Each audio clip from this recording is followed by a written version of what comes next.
ভূঞাহাট আদৰ্শ গাঁৱত বালি গাড়ী উৎপাত হৈছে। অসংখ্য বালি গাড়ী অহা যোৱা কৰাৰ ফলত ৰাস্তা পদূলি হানি কৰিছে, গৰু গাই মাৰিছে আৰু সৰু সৰু ল'ৰা ছোৱালীৰ কাৰণে বিপদৰ শংকা নামি আহিছে। আৰু আমাৰ মানে এই গৰাখহনীয়াৰ চৰকাৰে গৰাখহনীয়াৰ ৰোধ বাৰে বাৰে ৰোধ কৰাৰ পিছতো আমাৰ গৰাখহিবলৈ ধৰিছে। আমাৰ 2016 চনত আমি ধুনীয়া পকা ৰাস্তা চৰকাৰে আমাক দিছে, কিন্তু সেই ৰাস্তাটো বালি মাফিয়াই আমাক মানে ধ্বংস পথলৈ নিছে। আমি ইমান থানাৰ SDC DC কাগজ দিছো, তেখেতলোকে আহিছে যদিও একো এটা কৰিব পৰা নাই। আমি কি কৰিম? চৰকাৰক অনুৰোধ জনাইছো যে বালি গাড়ী বন্ধ হ'ব লাগে, বালি মহল বন্ধ হ'ব লাগে।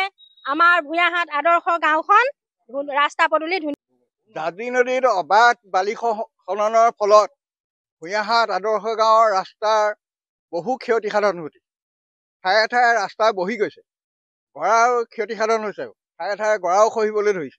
ডেইলি বালি আপোনাৰ এই মহলাৰে ডেইলি 40-ৰ পৰা 50খন মানে বালি গাড়ী চলাই ইয়াত গৰু ছাগলী মাৰিছে। তেওঁলোকক প্ৰতিবাদ কৰাৰ পাছতো তেওঁলোকে কোনো কথাই আমাৰ ৰাইজৰ কথা নেমানে।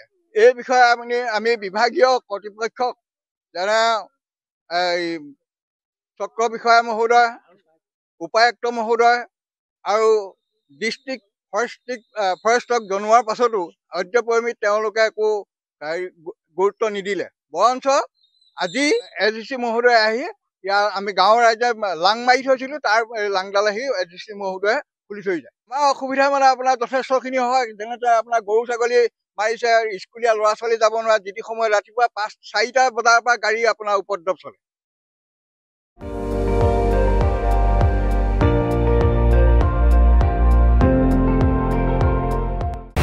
আপুনি চাই আছে ND24, সৰ্বশ্ৰেষ্ঠ নহয় সৰ্বোত্তমৰ দৌৰত।